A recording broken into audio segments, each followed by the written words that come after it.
Bonjour Raquel Garrido. Bonjour Monsieur Dekis. Le président ukrainien Volodymyr Zelensky a terminé sa mini-tournée européenne à la conférence sur la sécurité à Munich hier. Avant cela, cette semaine, il a été à Berlin puis à Paris pour signer un accord bilatéral de sécurité. La France aidera donc l'Ukraine à hauteur de 3 milliards d'euros supplémentaires en 2024. Est-ce que c'est un accord que vous soutenez ? Bon, j'en connais pas exactement les contours puisque ils n'ont pas été révélés au public et pas non plus aux parlementaires.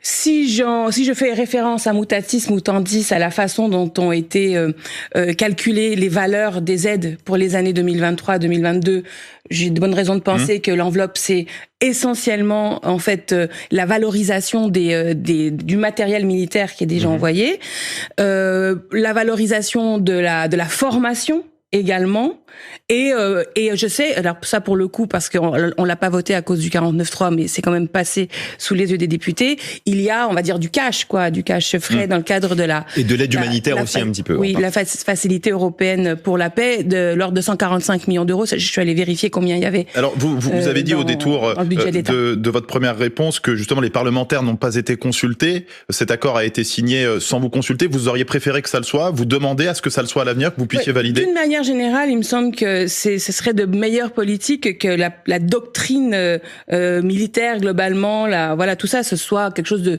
validé démocratiquement par les Français eux-mêmes et évidemment à travers leurs parlementaires. Il y a eu un exercice de transparence entre guillemets, si j'ose dire, à l'automne par un rapport qui a été mené par nos collègues Negelen et Royer, pardonnez-moi, il va me pardonner, j'oublie son nom de famille, et qui avait effectivement estimé donner une valeur pécuniaire à l'aide. Mais bon, en tout cas, voilà, je peux guère vous en dire davantage, si ce n'est que, au-delà de la somme, qui est mise en avant, et qui peut paraître très impressionnante, il y a surtout un parti pris géopolitique, un parti pris qui est d'appuyer l'intégration de l'Ukraine à l'OTAN. Voilà, c'est ça l'idée. D'abord à l'Union européenne. L'Union européenne et l'OTAN. C'est les deux choses qui vont ensemble dans l'esprit d'Emmanuel Macron et qui, au demeurant, on le voit bien, contrastent avec l'idée même d'accord bilatéral. Parce qu'il s'agit d'un accord bilatéral. En attendant peut-être ces adhésions, justement, c'est le principe. Et c'est même écrit, c'est le principe, le temps de l'adhésion qui aurait une durée de 10 ans, quand même, engager la France pour 10 ans, quand même, dans son coin, je trouve ça quand même assez cavalier de la part du président, mais surtout avec cette idée que l'inclusion de l'Ukraine à l'OTAN favoriserait la paix pour les Français et les Européens, alors que c'est faux. L'existence de l'OTAN n'a absolument pas empêché la guerre actuelle et le fait que la Russie envahisse l'Ukraine. Vous parliez de l'Union européenne. Est-ce que vous êtes favorable à ce que l'Ukraine intègre l'Union européenne? C'est pas pour tout de suite, vous l'avez dit vous-même d'ailleurs. Mais est-ce que vous y êtes favorable? Absolument pas. D'abord, nous sommes encore en train de payer aujourd'hui les pots cassés de la dernière vague d'intégration. Rappelez-vous les 10 entrants des pays de l'Est. Et l'Ukraine aujourd'hui, et le salaire moyen, c'est 140 euros.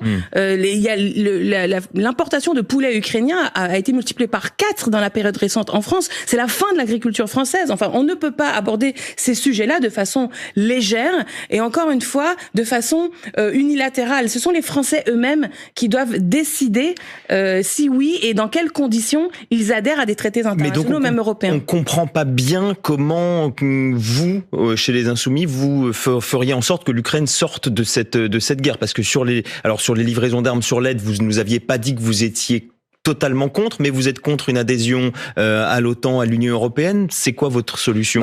D'abord, il n'y a pas de lien de causalité entre les deux, si vous voulez. Si l'Ukraine était membre de l'OTAN, ça faciliterait pas pour autant la paix. C'est même plutôt l'inverse, puisque l'article 5 de l'accord de l'OTAN crée une obligation de solidarité. Et nous deviendrons co-belligérants. Il y a peut-être cette idée que Vladimir Poutine n'aurait pas attaqué un pays de l'OTAN. C'est ça qui est dit en creux et qui soutient l'idée d'une adhésion de l'Ukraine à l'OTAN. Ça, vous n'y croyez pas? Je ne sais pas. Je pense que on a longtemps vu le monde avec les yeux de la guerre froide, en pensant il y avait une latéralité qui expliquait la marche du monde. En fait, la guerre entre la Russie et l'Ukraine montre que non. On peut pas l'expliquer par la guerre froide. Ce sont deux peuples qui sont semblables. On peut pas non plus l'expliquer. Et c'est intéressant à travers une autre lunette qu'utilise aussi aujourd'hui le monde, qui est la guerre de civilisation, dont parce que on parle beaucoup d'Ukraine et c'est normal, mais il y a a actuellement à Gaza, ce que la Cour internationale de justice a appelé un risque génocidaire, donc, et avec un risque d'embrasement très fort. Là, la question de la façon dont la France intervient, en tant que signataire de la Convention de 1949 sur la prévention du génocide, se pose. Donc la France, elle doit avoir, par rapport à cette marche du monde qui est aujourd'hui devenue très complexe et qui ne peut pas se lire tout simplement avec les yeux de la guerre froide, une autonomie, une indépendance et une utilité dans le sens du respect du droit international. Vous dites un peuple semblable, la Russie et l'Ukraine, c'est précisément le discours de Vladimir Poutine, c'est vraiment le fond de votre pensée ou c'est plus complexe que cela? Un seul et même peuple? Ah mais non, j'ai pas dit un seul et même peuple. Loin de moi l'idée de vouloir. Ils sont interconnectés dans l'histoire. De toute façon, vous savez, même la Russie dit d'elle-même que c'est un État plurinational. Donc bon, mais cela dit, voyez bien que quand on vous explique du soir au matin que ce qui explique les relations internationales, ce serait le choc des civilisations, qui est le regard porté par les faucons américains. On voit bien qu'il n'y a pas de choc de civilisation entre les Ukrainiens et les Russes. La présidente de la Commission européenne, Ursula von der Leyen, a annoncé à l'occasion de la conférence de Munich qu'elle souhaitait la création d'un commissaire européen à la défense, donc une forme de préfiguration à une politique européenne de défense réelle. Vous y êtes favorable à cela?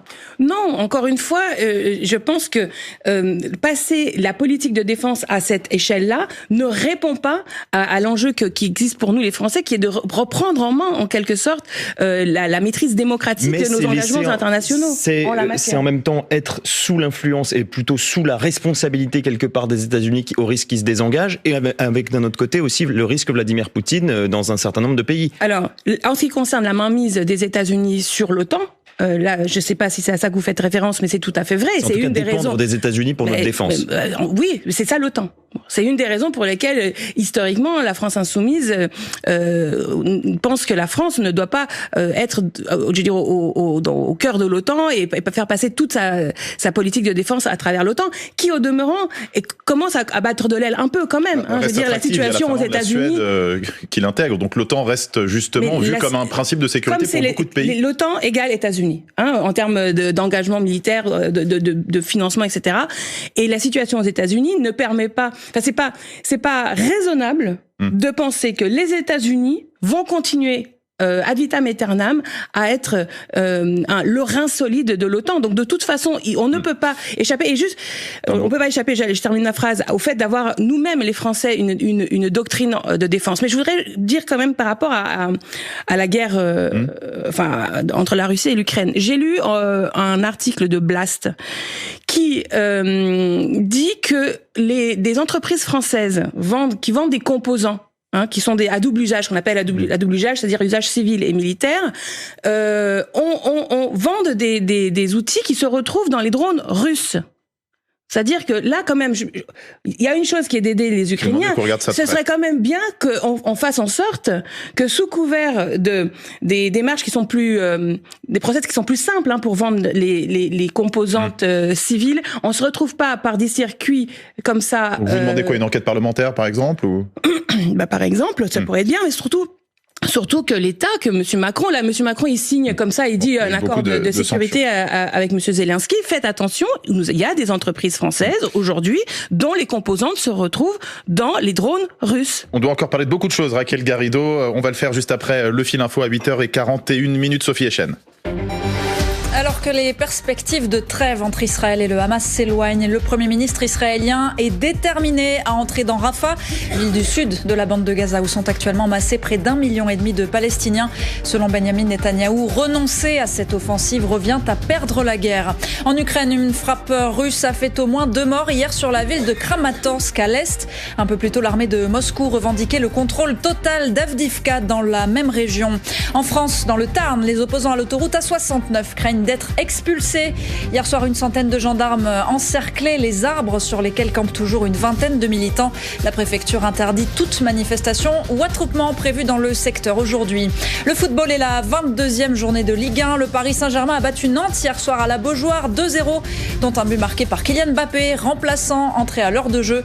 À suivre aujourd'hui, Strasbourg-Lorient à 13h et ce soir, Brest reçoit Marseille à 20h45. France Info. Le 8-30 France Info. Adrien Beck, Jules Dequisse.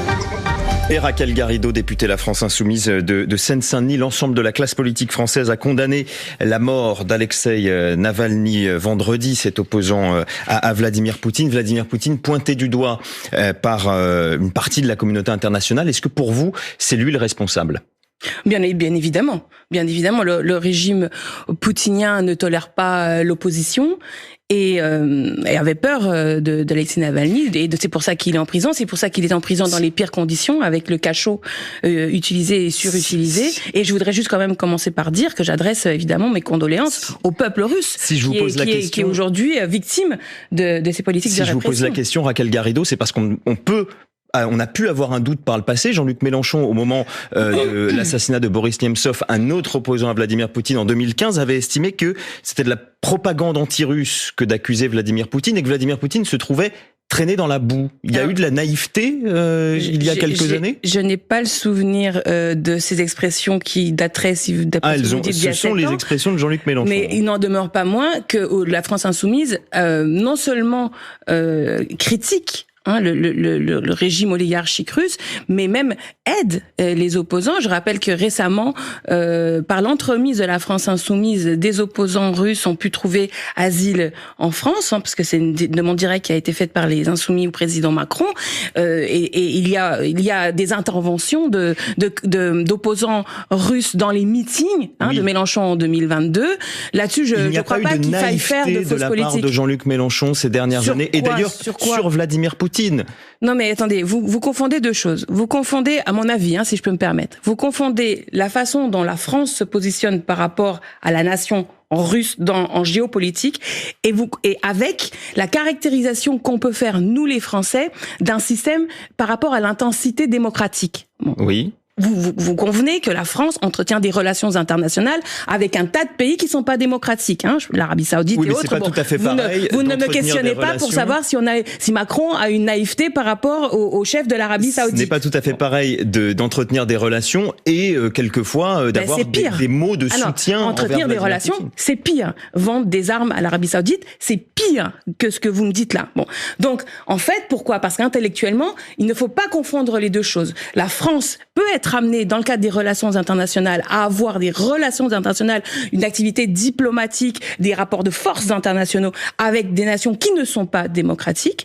Et c'est quand même un chemin de crête de formuler des opinions sur la marche démocratique des autres nations. Je pense par exemple actuellement au Sénégal. Il y a des expressions qui sont faites à la fois par la diplomatie française, les Insoumis également, puisque nous avons notamment soutenu l'opposition sénégalaise, en tout cas qui aspire à la tenue d'élections présidentielles. Et d'une façon générale, je termine là-dessus. En matière de démocratie, c'est vraiment la matière sur laquelle, quand on se regarde, on s'inquiète, et quand on se compare, on se rassure. Et il ne faut pas se rassurer. Nous-mêmes, les Français, perdons de plus en plus la légitimité à donner des leçons de démocratie aux autres. Et la démocratie... Pourquoi ? Parce que précisément notre régime démocratique est de faible intensité. Quand vous avez le budget qui est adopté par 49.3 systématique, quand vous avez une loi comme la loi retraite qui est adoptée par 49.3, quand vous avez la répression qui est tout à fait arbitraire... C'est pas tout à fait pareil que d'emprisonner des opposants quand même. Évidemment, ça n'est pas pareil. C'est pour ça que précisément je dis attention. Il ne faut pas s'aveugler. C'est pas parce qu'ailleurs c'est pire. Et je l'ai déjà dit, moi je suis née au Chili, si vous voulez. Bien sûr. Mes parents, quand ils m'ont fabriqué, je devais naître dans le gouvernement génial de Salvador Allende. Entre-temps, il y a eu le coup d'État et je suis née en dictature. Ma mère était en prison, enceinte de moi. Donc moi, je dirais jamais que la France est une dictature. Je vois bien que dans ce chemin vers l'urne, je ne risque pas d'être emprisonnée. Mais cela dit, attention, il y a des signaux inquiétants de recul de l'esprit démocratique en France. Ça vaut pour les partis politiques aussi ou pas ? Vous avez, relativisé parfois la démocratie interne à la France Insoumise. Est-ce que ça vaut pour tout le monde, y compris pour les partis politiques et la France Insoumise ? Mais bien sûr, et bien sûr, bien évidemment. L'existence même de partis, d'associations, de syndicats est quelque chose que nous devons porter haut et qui, dans le projet que nous avons de 6e République, c'est-à-dire de faire refonder nos institutions par les Français eux-mêmes, par une assemblée constituante, ces instruments de de la souveraineté populaire. La souveraineté, c'est quoi? La souveraineté, c'est la caractéristique de celui qui n'a pas de maître. Donc, si en matière politique, vous regardez au-dessus de votre tête et qu'il n'y a personne, c'est que vous êtes le souverain. Eh ben, en France, aujourd'hui, est-ce que le peuple est souverain? C'est quand même une vraie question. On parlait, Raquel Garrido, d'élections. Les élections européennes approchent et on apprend aujourd'hui que le Rassemblement national, dans sa liste pour les européennes, aura comme troisième de liste l'ex-patron de l'agence Frontex, Fabrice Leggeri, haut fonctionnaire. Est-ce que c'est la preuve que le Rassemblement national arrive désormais à attirer au-delà de sa base militante un peu classique? Non, cela prouve surtout que sa base classique, précisément, est construite sur ces politiques qui sont en fait des nécropolitiques. Frontex a été qualifié de nécropolitique. Pourquoi? Parce que c'est le pari qu'en laissant mourir les gens en Méditerranée, ça va avoir un effet dissuasif pour ceux qui envisagent la traversée. Donc, c'était ça, Frontex. C'est ça, Frontex, encore. Ça a un peu changé récemment, parce que justement, c'est plus ce Leggeri. Et vous savez, c'est terrible, parce que on parle beaucoup de ces dizaines de milliers de morts en Méditerranée, et puis on se dit, mais qui sont ces bureaucrates gris qui sont derrière et qui prennent ces décisions-là? Bah, ça y est, on a un nom. On a un visage, Leggeri. Et moi, si j'étais Jordan Bardella, je serais absolument pas fière de mettre en avant ce personnage qui a la mort de milliers de personnes sur les mains, et qui, en plus, qui a aussi un échec, parce que pour le coup, il comptait aller où, ce Leggeri, en tant que chef de Frontex? Passer de 20 000, 30 000, 40 000, 50 000 morts en Méditerranée, ça fait quoi? En quoi ça empêche finalement les gens de quand même entreprendre le voyage? Donc c'est un échec de leur politique nécropolitique, et franchement, au contraire, je trouve que ça révèle une espèce de rétrécissement sur des sujets qui sont toxiques. Une question très rapide, Raquel Garrido, parce qu'il nous reste très peu de temps. Un compagnon de route de la gauche, et en particulier de la France insoumise, mise en cause pour viol et agression sexuelle. C'est Gérard Miller. Plus d'une quarantaine de femmes ont témoigné contre lui. Vous le connaissez. Est-ce que vous avez, ces dernières années, remarqué parfois une attitude problématique, en particulier à l'endroit de jeunes femmes? Non, jamais. Je voudrais dire, cette affaire, évidemment, m'a saisie en tant que femme, en tant que militante de gauche, en tant qu'aussi amie de Gérard Miller et de sa famille. Et vous savez, moi, j'ai beaucoup appris avec l'expérience autour d'Adrien Quatennens. En fait, ce qui est difficile en matière de violence sexiste et sexuelle, c'est pas de la dénoncer quand c'est chez les autres. Quand c'est dans les autres partis, quand c'est dans les autres sphères politiques. Ce qui est difficile, c'est quand c'est chez soi. Pourquoi? Parce que ça crée le conflit de loyauté. On dit aux femmes, mais attends, si tu le dénonces, alors tu vas nuire à l'image de ton parti, ou de ton entreprise, ou de ta rédaction, etc. C'est dans toutes les sphères. Vous avez l'impression que là, c'est difficile? Donc, bien sûr que c'est difficile. Bien sûr que c'est difficile. Et ça me renvoie, moi, comme militante, comme vieille militante, parce que ça fait quand même plus de 30 ans que je milite, et j'ai été jeune militante, à quelque chose qui m'a longtemps pas choquée, et puis un jour j'ai compris que c'était choquant. C'est la façon dont, dans les partis, des hommes plus âgés, plus capés, utilisent leur magistère comme forme de séduction. Font montrer leur magistère dans le rapport de séduction. Et je l'ai vu je l'ai même subi, je vais vous dire, en tant que jeune militante. Donc, ça, c'est quelque chose qui était à l'époque, déjà dans les années 90, ni moralement répréhensif, ni pénalement répréhensif. Ça ne l'est toujours pas. Merci. Mais je le dis, moi. Comme disait Camus, un vrai homme s'empêche. C'est ça, en fait. C'est quand on a du pouvoir. Il faut ne pas l'utiliser. Et c'est peut-être ça l'enseignement principal de ce que je peux lire à ce jour sur la question de Gérard Miller. Merci beaucoup, Raquel Garrido, députée La France Insoumise de Seine-Saint-Denis, invitée du 8-30 de France Info.